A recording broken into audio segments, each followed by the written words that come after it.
إن الله وملائكته يصلون على النبي يا أيها الذين آمنوا صلوا عليه وسلموا تسليما.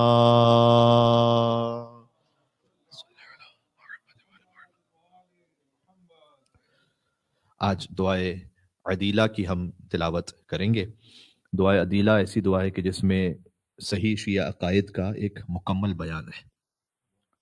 اس دعا کے مضامین کے مطابق ہم جب ان عقائد کو اپنی زبان پر جاری کرتے ہیں تو غور فرمائیے گا، اس دعا میں جب ہم اپنے عقائد کو اپنی زبان پر جاری کرتے ہیں اور پھر اسے خدائے متعال کے پاس بطور امانت محفوظ رکھوا دیتے ہیں۔ ایک مل کے صلوات بھیج دیں محمد وآل محمد پر، اللہم صلی علی محمد وآل محمد۔ اور ہم خدا سے درخواست کرتے ہیں کہ ان عقائد کو جو ابھی ہم پڑھ رہے ہیں دعا میں، ہماری موت کے وقت ہمیں واپس پلٹا دے تاکہ ہم صحیح عقیدے کے ساتھ دنیا سے جائیں۔ وہ شخص کے جو جانکنی کے عالم میں ہو، اس کے سراہنے اس دعا کو پڑھنے کی خاص سفارش ہے۔ بعض علماء کے مطابق البتہ یہ دعا براہ راست معصومین علیہ السلام سے تو نقل نہیں ہوئی، لیکن قدیم علماء نے اس دعا کو لکھا ہے، اور ثواب کی امید کے لیے اور صحیح عقائد پر ثابت قدم رہنے کے لیے اس نیت سے پڑھنے میں سے کوئی حرج نہیں ہے۔ اس دعا کا نام عدیلہ ہے اور اس کا مطلب ہے حق سے باطل کی طرف پلٹ جانا۔ ٹھیک، ہم اس دعا کو اس لیے پڑھتے ہیں کہ موت کے وقت ہم شیطان چونکہ مرنے والے کے پاس آتا ہے اور شیطانی وسوسوں کے ذریعے اس سے اس کا ایمان چھیننا چاہتا ہے، تو تاکہ وہ ایمان کے بجائے کفر کی حالت میں دنیا سے چلا جائے، لہٰذا دعائے عدیلہ موت کے وقت مومن کا ایمان محفوظ رکھنے والی دعا ہے۔ اچھا، سوال یہ ہے کہ اسے کب کب پڑھنا چاہیے؟ تو علماء نے لکھا ہے کہ اسے ساری زندگی پڑھتے رہنا چاہیے، سبحان اللہ، تاکہ پڑھنے والے کے اعتقادات پختہ رہیں۔ اس دعا کو مرنے والے کے سراہنے پر پڑھنے کی تاکید ہے، اور مرنے والا بھی اگر ساتھ ساتھ اس جانکنی کے عالم میں اسے پڑھ رہا ہے تو اور بہتر ہے، تو وہ اسی وقت پڑھ سکتا ہے کہ جب اس دعا سے آشنا ہو اور ساری زندگی پڑھتا رہا ہو۔ اب اس کے تھوڑے سے مطالب میں عرض کر دوں کہ یہ دعا وحدانیت کی گواہی سے شروع ہوتی ہے۔ پھر ایک بہت لطیف بات ہے، پھر ہم اقرار کرتے ہیں کہ پروردگار، میں نے تیرے بے قرار لطف و کرم کے مقابلے میں بہت کوتاہیاں کی ہیں، تو اے خدا، تو وہ ہے کہ جس نے انسان کو مکلف بنایا ہے کہ واجبات انجام دیں، حرام ترک کر دیں، اور حرام ترک کرنے کا راستہ بھی تو نے آسان رکھا ہے، مشکل نہیں رکھا، یہ ہم اپنے آپ کے لیے مشکل بناتے ہیں۔ تو پروردگار، میں اقرار کرتا ہوں کہ تو نے انبیاء بھیجے ہیں تاکہ عدل قائم ہو، اور انبیاء خدا کی نعمتوں کو اس کے بندوں پر واضح کرتے ہیں۔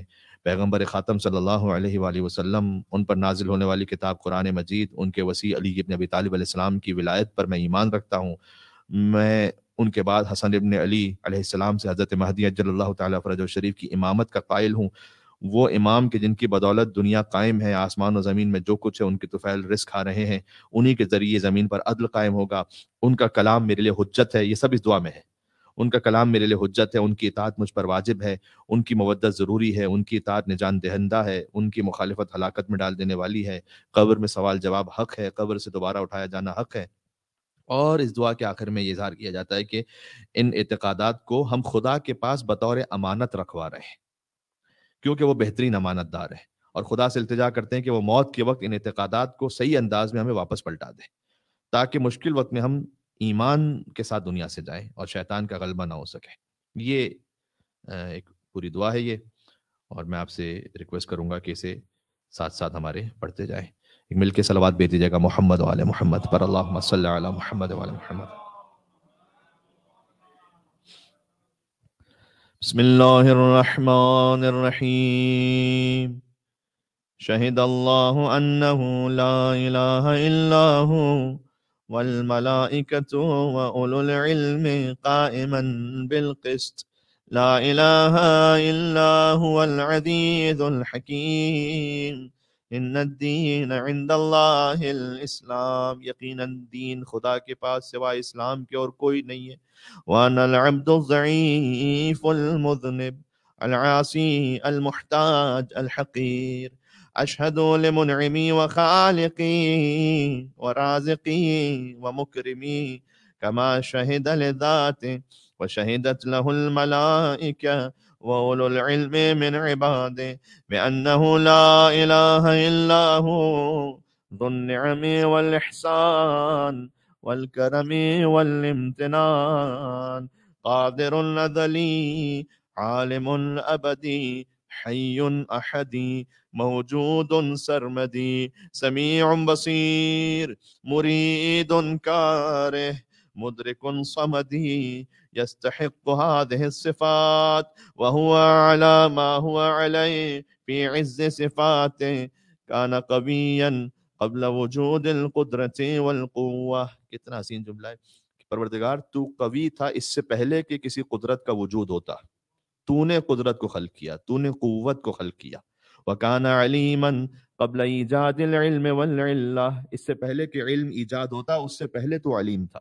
لم يدل سلطانا اذ لا مملكة ولا مال ولم يدل سبحانا على جميع الأحوال وجوده قبل القبل في أذل الآذال وبقاؤه بعد البعد من غير انتقال ولا زوال غني في الأول والآخر مستغن في الباطن والظاهر لا جور في قضيته ولا ميل في مشيته ولا ظلم في تقديره ولا مهرب من حكومته ولا ملجأ من سطواته ولا منجا من نقماته سبقت رحمته غضبا ولا يفوته أحد إذ طلبا أضاح العلل في التكليف وسوى التوفيق بين الضعيف والشريف.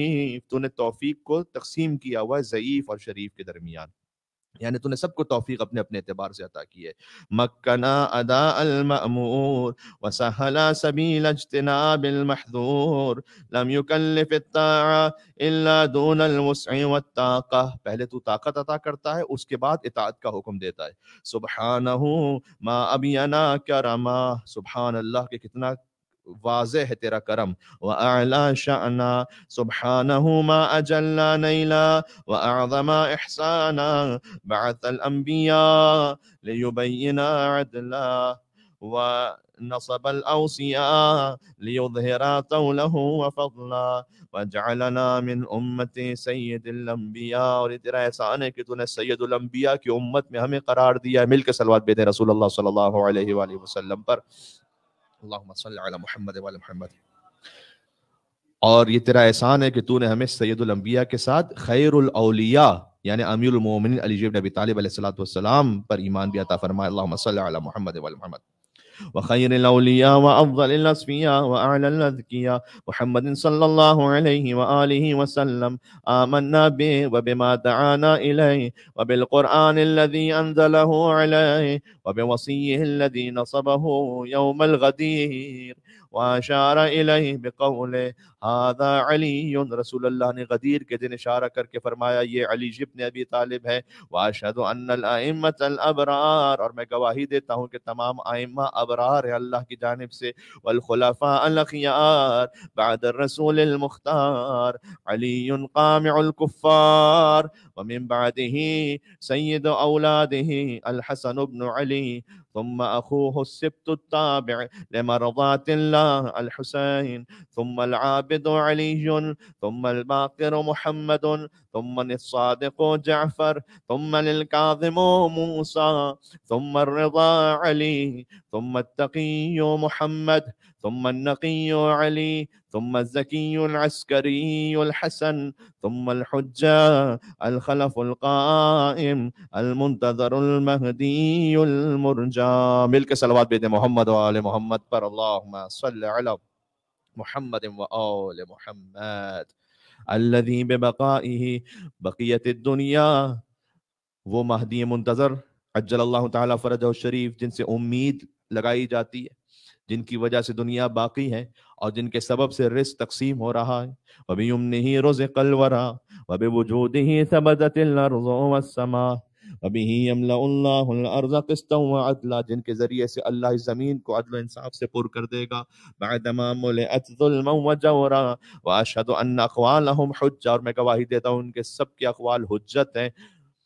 وامتثالهم فريضة وطاعتهم مفروضة ومودتهم لازمة مقضية والاقتداء بهم منجية ومخالفتهم مردية وهم سادات أهل الجنة أجمعين، اور یہ جنت کے سردار ہیں، وشفعاء يوم الدين، اور قیامت کے دن کے شفیع ہیں، وأئمة أهل الأرض على اليقين وأفضل الأوصياء المرضيين، وأشهد أن الموت حق ومساءلة منکر و نکیر فی القبر حق، موت بھی حق ہے اور منکر و نکیر کا سوال کیا جانا قبر میں حق ہے، والبعث حق والنشور حق والصراط حق والمیزان حق والحساب حق والکتاب حق والجنة حق والنار حق، وأن الساعة آتية لا ريب فيها، وأن الله يبعث من في القبور، اللہم فضلک رجائی، پروردگار تیرا فضل ہی میری امید ہے، وکرمک ورحمتک عملی لا عمل لی، میرے پاس کوئی عمل نہیں ہے کہ استحق بہ الجنہ، جس سے میں جنت کا مستحق بن سکوں، ولا طاعت لی استوجب بہا الرضوان، اور میرے پاس کوئی اطاعت ایسی نہیں ہے کہ تیری رضا حاصل ہو سکے، الا مگر یہ کہ ایک بات، انی اعتقدت توحیدک، کہ میں تیری توحید پر اعتقاد رکھتا ہوں، وعدلک وارتجیت احسانک وفضلک، اور تیرے احسان سے امید رکھتا ہوں، وتشفعت، اور میں شفاعت کو طلب کرتا ہوں، الیک بالنبی وآلہ من احبتک وانت اکرم الاکرمین وارحم الراحمین، وصلی اللہ علی نبینا محمد وآلہ اجمعین الطیبین الطاہرین وسلم تسلیما کثیرا کثیرا، مل کے صلوات بھیجیں محمد و آل محمد پر، اللهم صل على محمد وآل محمد، ولا حول ولا قوة إلا بالله العلي العظيم، اللهم يا أرحم الراحمين۔ اب تک آپ نے اپنے تمام اعتقادات بیان فرمائے اس دعا میں، اس کے بعد انی اودعتک یقینی ھذا وثبات دینی، پروردگار میں اپنے اس یقین کو تیرے سپرد کر رہا ہوں، یعنی اپنے عقیدے کو، وانت خیر مستودع، اور تو وہ بہترین ہے جس کے پاس امانت رکھوائی جاتی ہے، وقد امرتنا بحفظ الودائع، تو نے حکم دیا ہے کہ امانت کی حفاظت کرو، اب ہم اللہ کے پاس جب یہ امانت رکھوا رہے ہیں اپنا عقیدہ، فردہ علیہ، تو پروردگار اس امانت کو مجھے واپس کرنا کب؟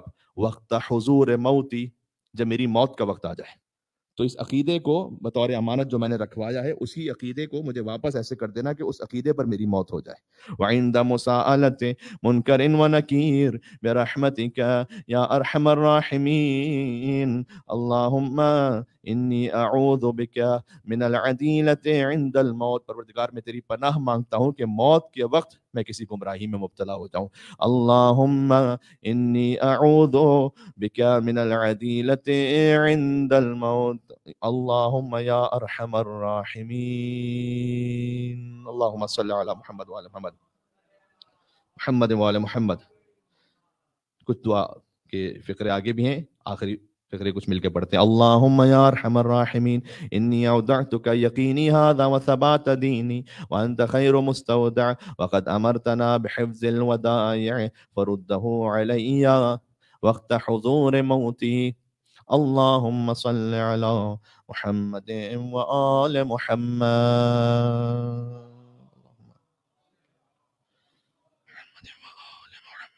یہ دعائے عدیلہ تھی جس کی ہم نے تلاوت کی، اور اگر مومنین میں سے چند بھی اس دعا سے آشنا ہو گئے اور انہوں نے اپنی زندگی کا ایسے حصہ بنا لیا تو انشاءاللہ ہماری آج کی محفل قبول ہے، اللہ سبحانہ وتعالیٰ کی بارگاہ میں شب جمعہ کے آستانے پر ہیں۔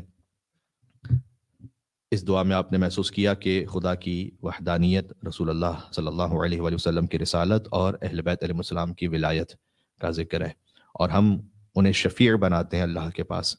آج چاہتا ہوں بطور شفاعت اسیر بغداد باب الحوائج مولا موسی کاظم کا ذکر مصیبت ہو جائے۔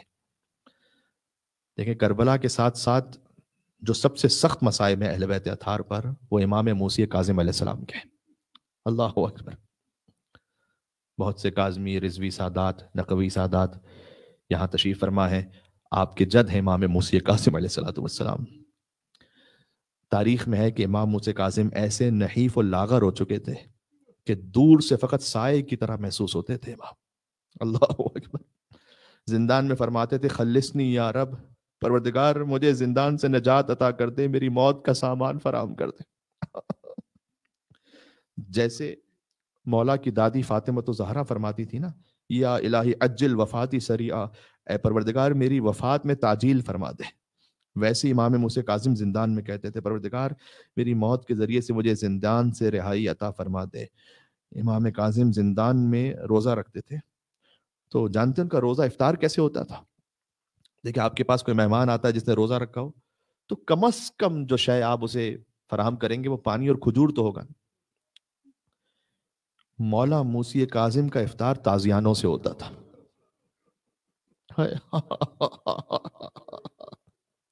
اللہ اکبر. اولاد فاطمہ زہرا سلام اللہ علیہ،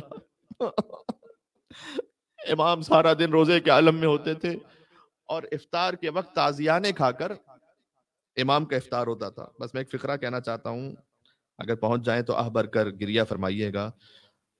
جب امام کی شہادت ہوئی نا تو عزاداروں دعا کرو ایسا شخص کبھی قرآن نہ اٹھائے جس سے اس کی حرمت نہ معلوم ہو.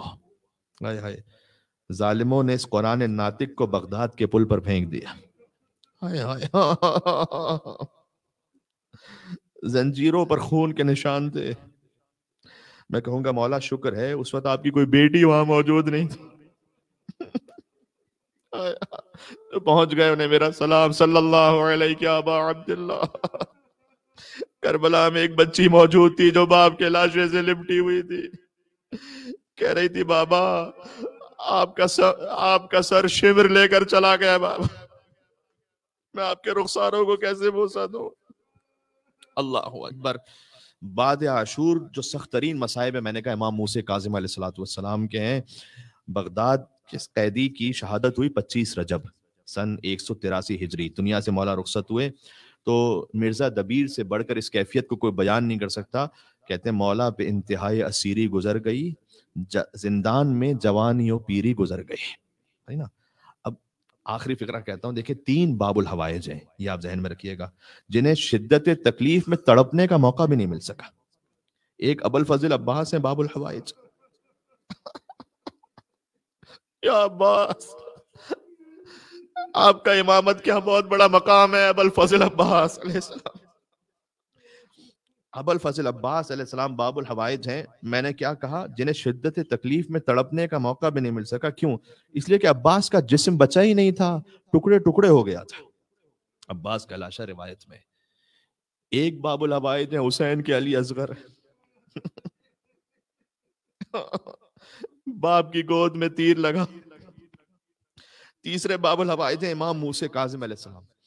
زندان جو ہے نا مولا کا تھا کنویں کی طرح، یعنی اتنا تنگ تھا. اب جس میں جب مولا کو اوپر سے درے مارے جاتے تھے نا تو ہائے ہائے کہتے ہوئے بھی حیا آتی ہے. جب تازیانے مارے جائیں تو امام نہ پیر پھیلا سکتے تھے نہ کھڑے ہو سکتے تھے. عزیزوں، جب بھی 25 رجب مجلس میں امام موسیٰ کاظم کا تابوت اٹھتا ہے نا، بہت عقیدت سے مومنین احترام سے تابوت اٹھاتے ہیں. آپ مزدوروں کو تو نہیں بلاتے نا تابوت اٹھانے کے لیے. ہائے ہائے، عجب کیفیت ہے اس وقت عزیزوں. دل کا آزمین پہنچا ہوا ہے امام موسیٰ کاظم علیہ السلام کے حرم میں. تو کہیں پر بھی مجلس میں امام کے مزدوروں کو تو نہیں بلایا جاتا کہ اچھا تم تابوت اٹھا لینا. نہیں، مومنین اٹھاتے نا عقیدت سے احترام سے. اب سوچیں امام موسیٰ کاظم کے 18 بیٹے تھے اور تابوت 4 مزدوروں نے اٹھایا، بغداد کے پل پر چھوڑ دیا. ذلت سے کہتے جاتے تھے مسلمانوں یہ رافضیوں کے امام کا جنازہ ہے. اللہ اکبر، خبردار اسے کوئی نہ اٹھائے. لیکن میں ایک جملہ آخر میں ضرور کہوں گا، اللہ یومک یومک یا ابا عبداللہ. جیسے حسین کے مصائب ہیں بالآخر ویسے کسی کے مصائب نہیں. اس لیے کہ امام کا جنازہ، امام موسیٰ کاظم کا جنازہ کم از کم 4 مزدوروں نے تو اٹھا لیا. یا ابا عبداللہ الحسین، آپ پر ہمارے ہزاروں سلام ہو. حسین کے پاس تو کوئی ایک بھی نہیں تھا، کوئی ایک بھی نہیں تھا جو حسین کا لاشا اٹھاتا. مومنوں، کسی امام کا جنازہ 3 دن تک نہیں پڑا رہا بے گور و کفن. امام حسین کے جنازے کے علاوہ ایک جملہ اور کہوں، امام موسیٰ کاظم کے بہت سخت مصائب ہیں، لیکن کسی امام کی دختر کو شہادت کے بعد تماچے نہیں مارے گئے. خود امام موسیٰ کاظم کے فرزند امام رضا کا حکم ہے، اے ابن شبیب تجھے کسی بھی شے پر رونا ہو تو حسین پر ضرور رونا. اس لیے کہ حسین کو ایسے ذبح کیا گیا جیسے بکری کو ذبح کیا جاتا. حسین کے اعضاء کٹے ہوئے تھے، لکڑیوں اور پتھروں کے وار سے جسم لہولہان تھا. خار حسین دیکھ رہی تھیں، فریاد کرتی تھی بھیا میں آپ کا خوب بھرا چہرہ بھلا نہیں پاؤں گی. حسین کے استخوان شکستہ تھے، گھوڑوں کی ٹاپوں سے لاشا کچل دیا گیا تھا. شہزادی زینب فریاد کر رہی تھی اے میرے ماں جائے حسین. اللہ اکبر. یا ابا عبداللہ یا حسین ابن علی ایوہ الشہید یا ابن رسول اللہ. اور مجھے اجازت دے اسی تسلسل میں امام موسیٰ کاظم کا بھی توسل پڑھ دوں. یا ابا ابراہیم ویا موسیٰ ابن جعفر ایوہ الکاظم یا ابن رسول اللہ یا حجت اللہ علی خلقہ یا سیدنا و مولانا انا توجہنا واستشفعنا وتوسلنا بک الی اللہ وقدمنا بین یدی حاجاتنا یا وجیہا عند اللہ اشفع لنا عند اللہ. نعرہ السلام.